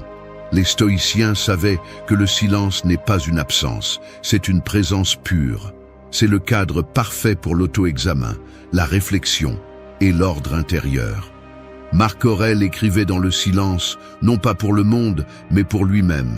Dans ses pages, il déversait tout ce que le bruit ne lui permettait pas de traiter, parce que le silence te montre ce que tu penses vraiment, ce que tu ressens, ce que tu traînes. Et si tu t'entraînes à l'écouter sans peur, il commence à devenir un guide. Il t'indique ce que tu as besoin de lâcher, ce que tu as besoin de dire, ce que tu as besoin de changer. Mais seulement si tu arrêtes de te battre avec lui. Fais du silence ton maître. Ne t'enferme pas dedans avec peur, entre avec respect. Écoute ce que dit ton corps quand tout se calme. Écoute ce que crie ton esprit quand il n'y a plus de distraction. Ne juge pas, observe simplement. Au début, ça va faire mal, parce que le silence creuse. Il apporte des souvenirs, remue des émotions, arrache des vérités que tu as cachées avec des années de bruit. Mais une fois que tu apprends à rester, quelque chose change. Il commence à y avoir de la clarté, de la concentration, de la direction. Et c'est la base d'une vie forte, savoir être avec toi-même, savoir penser sans distraction, savoir décider sans la pression des voix extérieures. Être en silence ne signifie pas être passif. Cela signifie que tu as cessé de réagir automatiquement. Cela signifie que tu n'as plus besoin d'impressionner, de prouver, de justifier. Cela signifie que tu es en contrôle, que tu peux faire une pause avant d'agir, que tu peux penser avec froideur avant de parler, que tu peux t'arrêter sans te sentir faible. C'est un vrai pouvoir, et ça s'entraîne, avec de la pratique, avec de l'intention, avec de la discipline. Si tu fais du silence un maître, tu apprendras plus de toi en 1 heure avec toi-même que dans 1000 conversations vides. Et cette sagesse ne se perd pas. Elle t'accompagne, elle te renforce, elle te donne une base solide à partir de laquelle vivre. Mais si tu continues à le traiter comme un ennemi, comme une punition, comme un danger, alors tu te refuses l'opportunité la plus puissante de transformation. Parce que c'est seulement dans le silence que tu peux entendre ce qui compte vraiment. Fais-en une partie de ta vie. Non pas comme une obligation, mais comme une nécessité. Parce que plus tu te sens à l'aise dans le silence, moins tu dépends du bruit pour te sentir vivant. Et alors, enfin tu pourras marcher dans le monde en paix, sans avoir à prouver quoi que ce soit à personne. 8. Brise les chaînes invisibles du « qu'en dira-t-on » et commence à te choisir. Le « qu'en dira-t-on » est comme un miroir déformé accroché au milieu de l'âme. Tu te regardes là chaque fois que tu prends une décision, mais ce que tu vois n'est pas ce que tu es. C'est ce que tu crois que les autres attendent de voir. Et sans t'en rendre compte, tu t'habilles de leurs attentes, tu marches avec leurs peurs, tu parles avec leurs mots. Tu deviens la version la plus approuvée, pas la plus authentique. C'est un mécanisme invisible, mais puissant. Tu ne le vois pas, mais il te contrôle. Tu ne l'entends pas directement, mais il dicte ce que tu fais, ce que tu tais, ce que tu rêves et ce que tu abandonnes. La plupart des gens n'ont pas besoin d'une prison physique pour se sentir piégés. Ils vivent à l'intérieur des barreaux du jugement d'autrui. Ils décident en fonction de ce que les autres penseront, comme si chaque pas nécessitait un public. La peur du rejet, du ridicule, de la critique agit comme un frein que personne n'a installé de force, mais que tu as renforcé avec le temps. Tu as appris à t'adapter avant d'être, à plaire avant de t'écouter. Et maintenant, tu as du mal à respirer parce qu'il n'y a pas de place pour toi dans une vie construite pour les autres. Mais il y a quelque chose que tu dois comprendre si tu veux commencer à te libérer. Personne n'est aussi attentif à toi que tu le penses. Le monde ne tourne pas autour de tes décisions. La plupart sont trop occupés avec leurs propres peurs, leurs propres masques, leur propre « qu'en dira-t-on » Et pourtant, tu restes paralysé par l'opinion de ceux qui probablement ne vivront pas 1 minute des conséquences de tes choix. Tu donnes ta vie en échange de rien, et cela doit cesser. Le stoïcisme enseigne que tu ne devrais te préoccuper que de ce qui est sous ton contrôle. Et l'opinion des autres ne l'est pas. Tu peux agir avec vertu, avec cohérence, avec vérité, et être mal interprété. Tu peux tout faire correctement et être critiqué. Alors, pourquoi vivre selon une règle que tu ne pourras jamais maîtriser? Pourquoi continuer à reporter tes décisions par peur d'un jugement qui arrivera de toute façon, quoi que tu fasses? Te choisir n'est pas de l'égoïsme, c'est du respect de soi. C'est te dire à toi-même « je mérite d'être qui je suis vraiment », même si cela dérange, même si cela ne correspond pas, même si cela dérange ceux qui préfèrent que je me taise. Te choisir, c'est accepter que tout le monde ne va pas te comprendre et que c'est bien, que tu n'as pas besoin d'approbation, juste de direction, que tu n'as pas besoin de renommée, juste de but. Et ce but ne peut pas émerger si chaque pas est filtré par le regard des autres. Briser ces chaînes est un processus inconfortable, parce qu'elles sont liées à ton histoire, à tes blessures, à ton désir d'être aimé. Mais si tu ne le fais pas, tu continueras à vivre à moitié, tu continueras à parler doucement, à rêver petit, à aimer avec peur. Et ce n'est pas la vie, c'est la survie émotionnelle. Tu n'es pas venu dans cette existence pour répondre aux attentes de personne. Tu es venu pour expérimenter, pour te découvrir, pour t'agrandir, pour laisser une trace, même si ce n'est que dans ton propre âme. Commence à te choisir. dans les petites choses, dans le quotidien, dans ce qui semble insignifiant. Dis ce que tu penses sans demander la permission. Fais ce qui te passionne même si on te regarde bizarrement. Porte ce qui te fait te sentir fort. Change de chemin si le tien ne te représente plus, parce que si tu ne le fais pas, personne ne le fera pour toi. Et chaque jour que tu te retiens par peur du « qu'en dira-t-on », tu tues une partie de toi qui ne veut qu'être libre. La vraie solitude n'est pas d'être sans gens, c'est de ne pas pouvoir être toi au milieu de tous. Brise ces chaînes, et tu verras que lorsque tu te choisis sans peur, même la solitude devient une célébration, pas une condamnation. Il y a des moments dans la vie où tu deviens ta propre cage. Ce n'était pas le passé, ce n'était pas les gens, ce n'était pas la malchance, c'était toi. Toi qui continues d'attendre que le monde remarque ta douleur, qui vis coincé dans un film où tu es la victime éternelle et tout le monde est à blâmer. Mais voici quelque chose que tu ne veux peut-être pas entendre. Personne ne viendra te sauver. Il n'y a pas de héros en route, il n'y a pas de bouton magique, ni d'applaudissements pour avoir tenu bon. Si tu es par terre, soit tu te relèves par toi-même, soit tu deviens une partie de la poussière. C'est aussi simple que ça. La vie ne s'arrête pas pour te ramasser. Le monde ne négocie pas avec tes blessures. Et aussi douloureux que cela puisse être, si tu continues à fuir la réalité, tu resteras enchaîné à ton propre enfer. Tu veux arrêter de souffrir? Tu dois d'abord arrêter de te mentir. Arrête de chercher du réconfort dans de jolies phrases et commence à avaler le fer brûlant des vérités qui coupent mais guérissent. Le stoïcisme n'est pas une philosophie de bibliothèque, c'est une façon de marcher les pieds sur terre et le caractère en feu.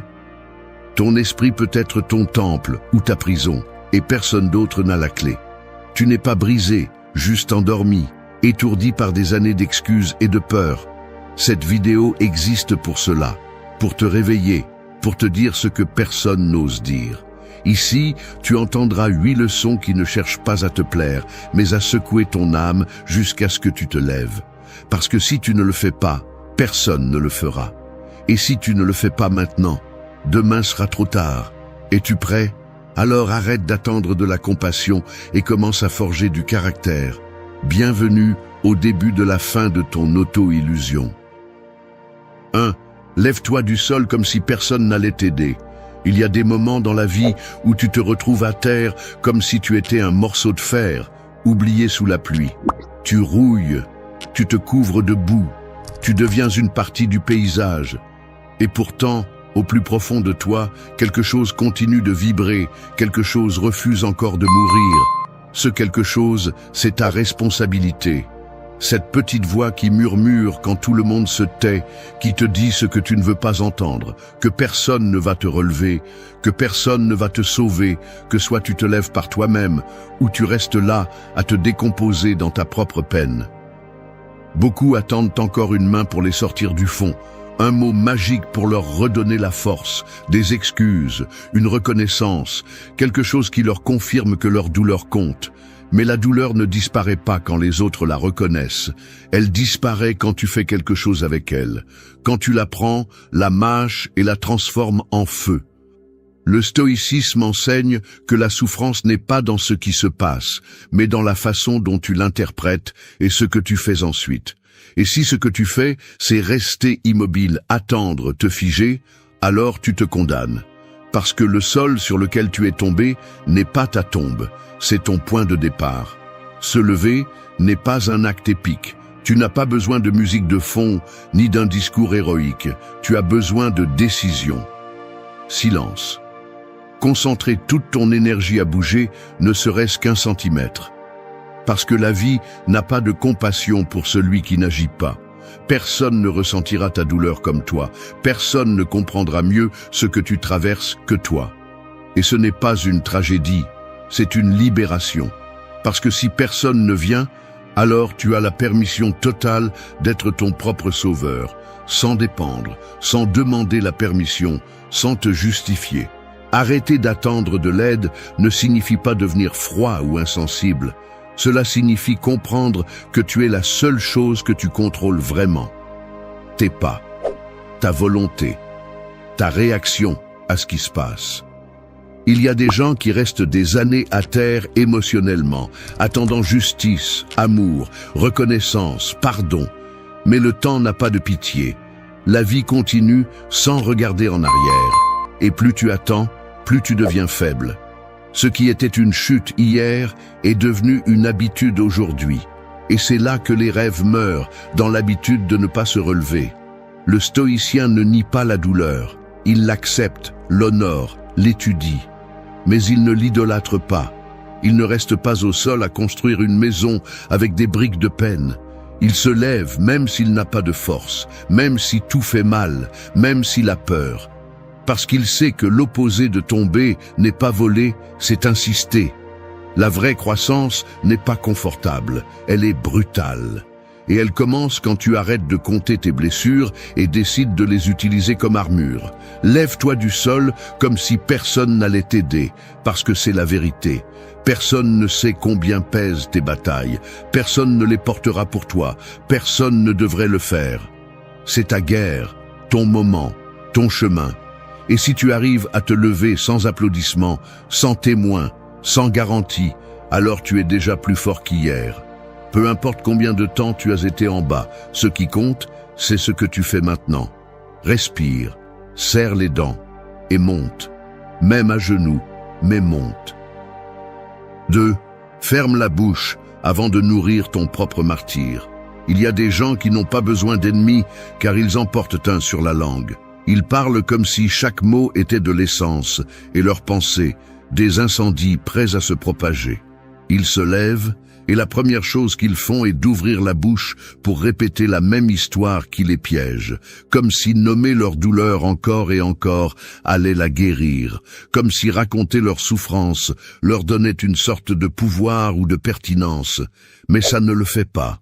Tout ce que cela fait, c'est le renforcer, le solidifier, le transformer en identité. L'esprit se nourrit de ce qui est dit à voix haute. Chaque fois que tu répètes que tu es brisé, que la vie est injuste, que personne ne te comprend, tu l'écris avec du feu dans ton système nerveux. Tu entraînes ton cerveau à voir le monde comme une tragédie constante. Et le pire, c'est que tu finis par croire à ton propre scénario. Le stoïcisme est clair. Ce que tu ne peux pas contrôler, accepte-le en silence.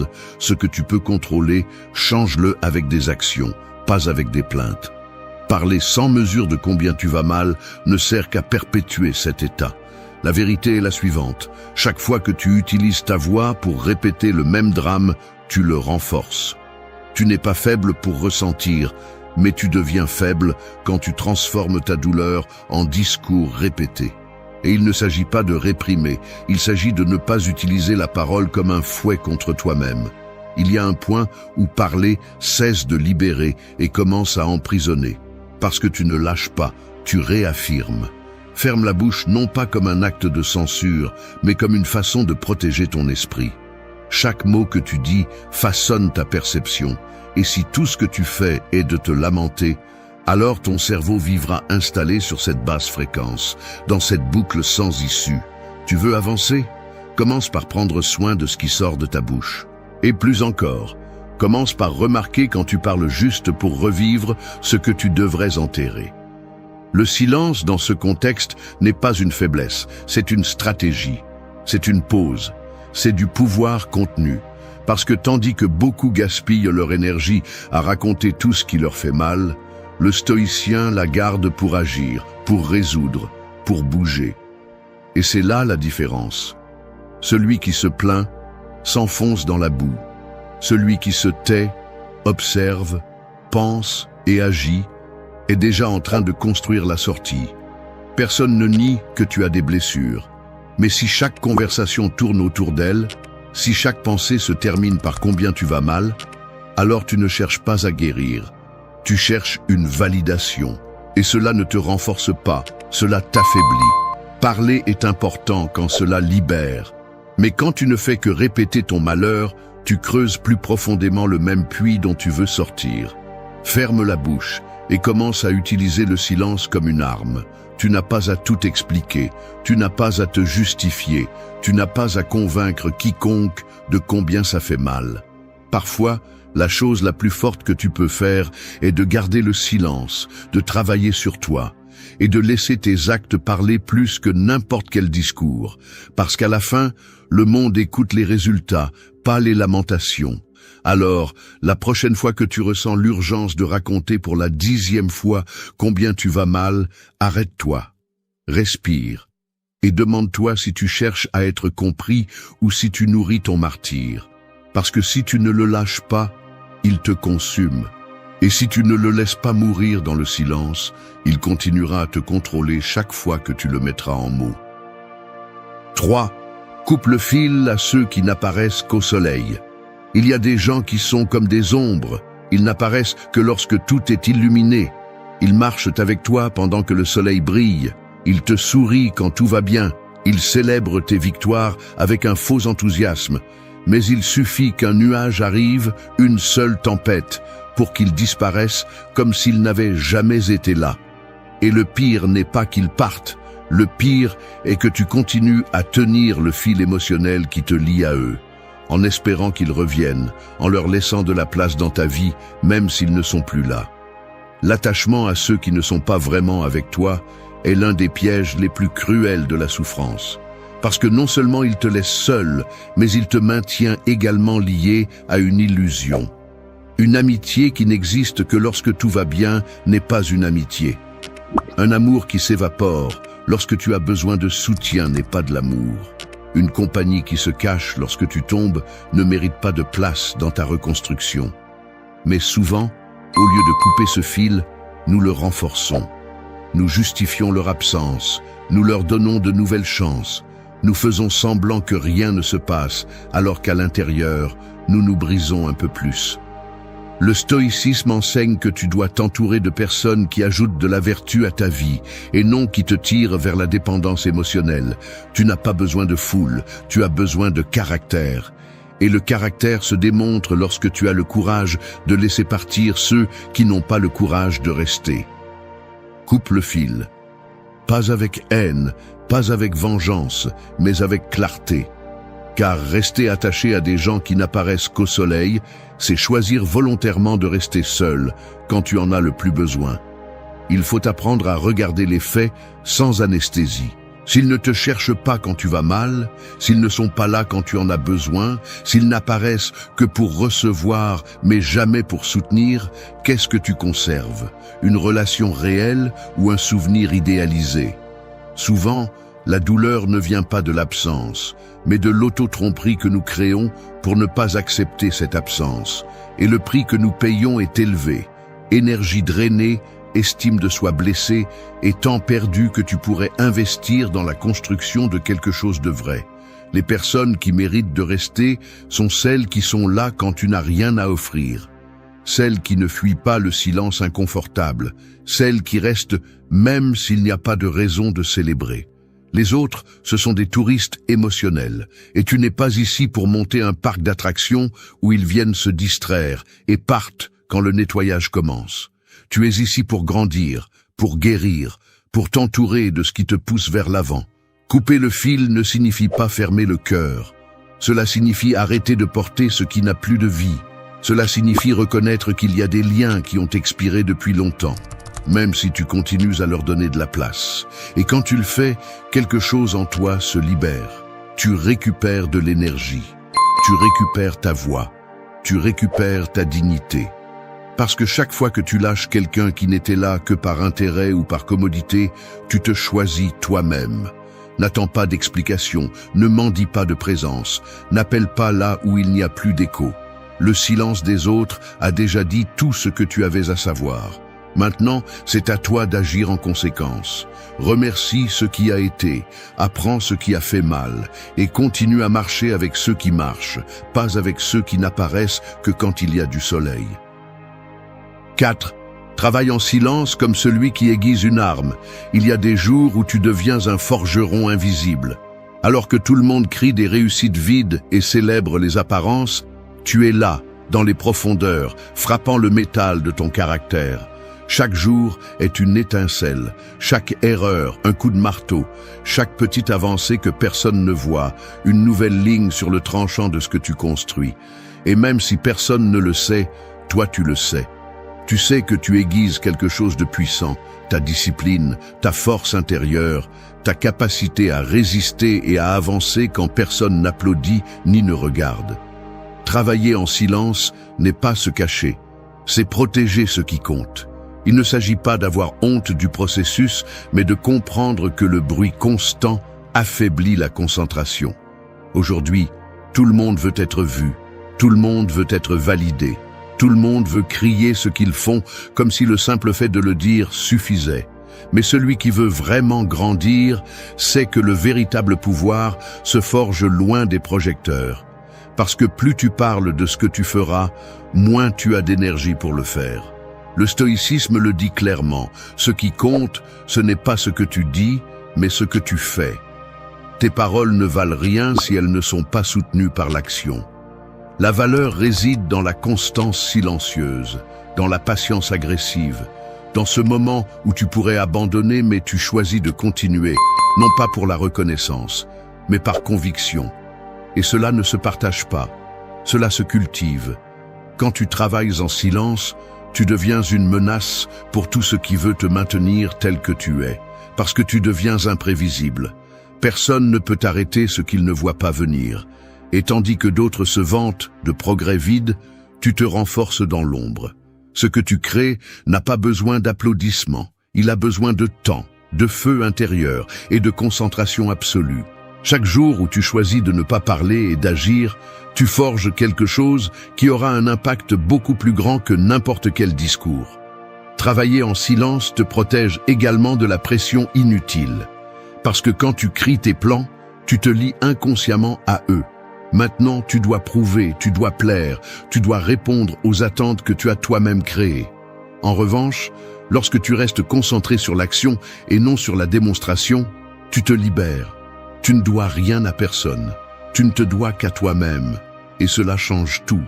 Parce que tu ne fais plus les choses pour prouver, tu les fais parce que tu sais qu'elles sont nécessaires.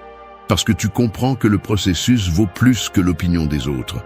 Parce que chaque fois que tu choisis de travailler en silence, tu te dis à toi-même que ta transformation n'a pas besoin de témoins, seulement d'engagement. Aiguiser une arme prend du temps. Personne ne voit les heures que tu passes à perfectionner, à échouer, à ajuster. Personne ne voit le sang sur tes mains, la frustration accumulée, la solitude de celui qui est sur le long chemin.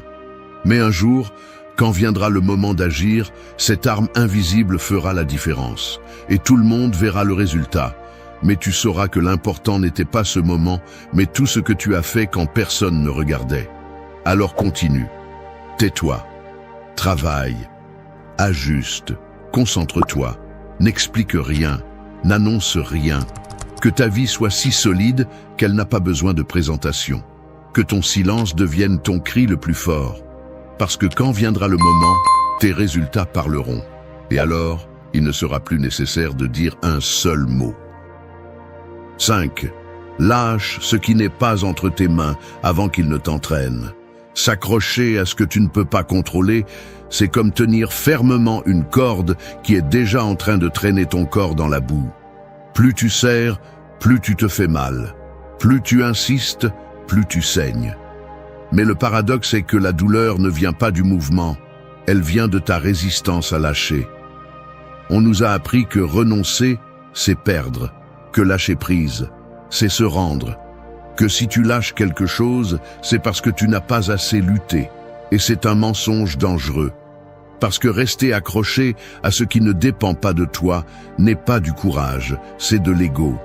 C'est un ego qui ne supporte pas d'accepter qu'il ne peut pas, qu'il n'a pas le contrôle, qu'il n'y a pas toujours quelque chose à faire. Le stoïcisme trace une ligne claire entre ce que tu peux contrôler et ce que tu ne peux pas. Ton esprit, tes décisions, ton attitude, c'est à toi.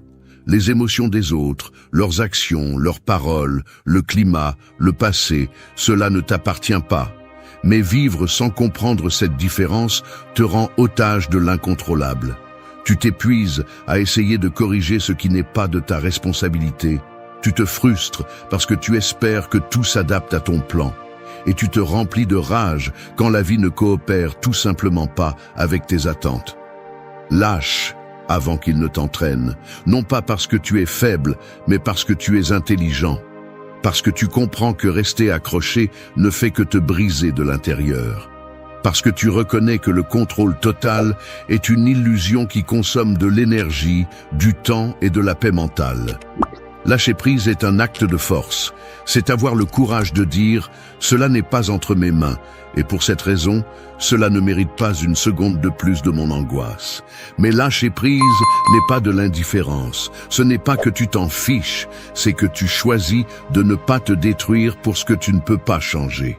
C'est une déclaration de dignité, parce que pendant que tu es attaché à ce fil invisible qui te fait déjà mal, la vie continue, les gens avancent, et le temps ne s'arrête pas pour t'attendre.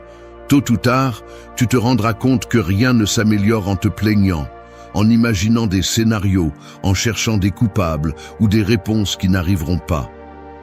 La seule chose qui améliore les choses, c'est ta réponse à elles. Quand tu décides de lâcher prise, quelque chose en toi s'aligne. Tu arrêtes de te disputer avec la réalité et tu commences à construire à partir de ce que tu peux gérer. Peut-être que tu ne peux pas changer ce qui t'est arrivé, mais tu peux changer comment tu te définis à partir de cela. Peut-être que tu ne peux pas forcer quelqu'un à rester, mais tu peux décider de ne plus lui donner de pouvoir sur ta paix. Peut-être que tu ne peux pas éviter la tempête, mais tu peux arrêter de la maudire et commencer à l'utiliser pour apprendre à naviguer. Lâche avant qu'il ne t'entraîne, parce que si tu ne le fais pas, tu deviens ton propre obstacle.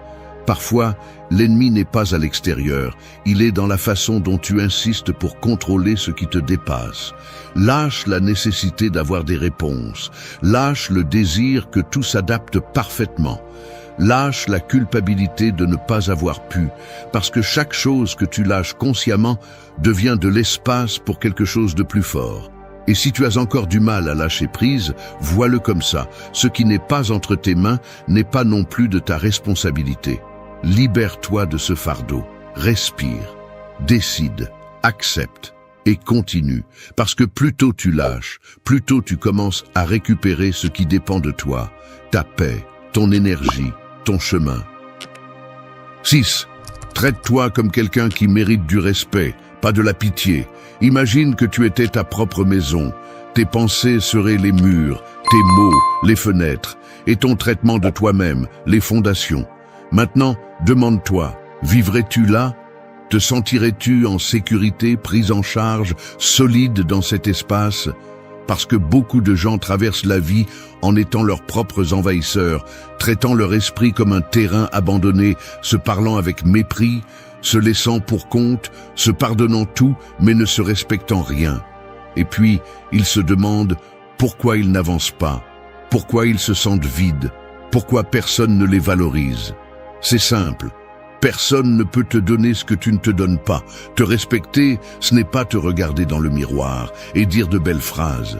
C'est exiger, c'est avoir des limites, c'est te corriger quand tu te sabotes. C'est ne pas te tolérer d'excuses, ne pas te permettre de rester au sol chaque fois que tu échoues. La pitié vient facilement. Le respect se construit. Et tout commence par la façon dont tu te parles, comment tu te confrontes, comment tu te prends en charge. Si chaque fois que tu tombes, tu te dis que tu es un désastre, si chaque fois que quelque chose va mal, tu te caches derrière ton histoire, si chaque fois que le monde te met la pression, tu te justifies, alors tu n'es pas ton allié, tu es ton bourreau ou ton complice. Le stoïcisme ne t'apprend pas à te traiter durement par plaisir, il t'apprend à reconnaître ta responsabilité, à savoir que tu es ton projet le plus important, ton champ de bataille, ton œuvre, et que si tu ne mets pas de l'ordre en toi, si tu ne t'exiges pas, si tu ne te regardes pas avec des yeux critiques mais compatissants, alors tu t'abandonnes. Se traiter avec respect ne signifie pas ne pas tomber. Cela signifie ne pas rester là où tu n'appartiens pas. Cela signifie ne pas te parler comme si tu étais un déchet émotionnel.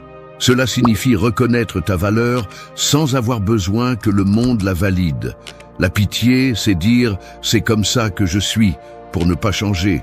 Le respect, c'est dire « je peux plus » même si tout te tremble. La pitié, c'est justifier tes peurs, tes mauvaises décisions, tes blessures. Le respect, c'est les regarder en face et décider que tu ne vas pas vivre piégé en elles. La pitié, c'est attendre que les autres te relèvent. Le respect, c'est te relever seul et dire « je ne me traite plus jamais comme ça ». Et c'est que lorsque tu te respectes, tes décisions changent. Tu n'acceptes plus les miettes, tu ne permets plus les abus, tu ne t'entoures plus de personnes qui te diminuent, parce que tu sais ce que tu vaux. Non pas à partir de l'ego, mais à partir de la conscience, de tout ce que tu construis en toi. Et si tu ne te respectes pas, n'importe quoi te semble suffisant. N'importe quel mot te fait s'effondrer. N'importe quel abandon te fait en morceaux. Mériter le respect ne se crie pas, il se démontre, avec discipline, avec présence, avec cohérence. Tu n'as pas besoin de crier au monde à quel point tu es fort, si tu le vis vraiment. Et ce respect commence quand tu te regardes sans excuse, sans fioriture, sans vouloir de la pitié pour toi-même. Quand tu te rends compte que tu mérites plus que de la compréhension. Tu mérites l'évolution. Il y aura des jours où tu tomberas, et c'est bien. Mais ne te parle pas comme si tu étais une erreur. Ne te noie pas avec des mots que tu ne dirais même pas à un ennemi. Respecte-toi. Corrige, oui. Sois dur si nécessaire. Mais ne franchis pas la ligne vers le mépris.